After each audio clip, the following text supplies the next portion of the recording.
ನಾನು ಸಭಾಧ್ಯಕ್ಷ ಧನ್ಯವಾದ.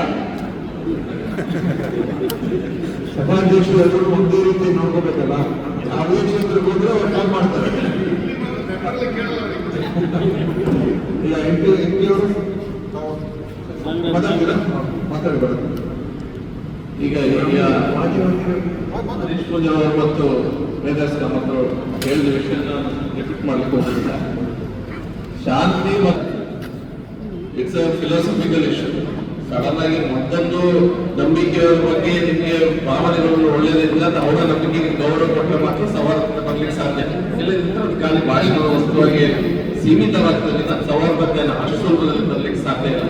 ಪ್ರಾಚೀನ ಭಾರತದಲ್ಲಿ ಆಗಿರ್ಬೋದು, ವಿಶ್ವದಲ್ಲಿ ಎಲ್ಲೂ ಸಹ ವರ್ಕೌಟ್ ಆಗ್ತಾ ಇಲ್ಲ. ಯಾವ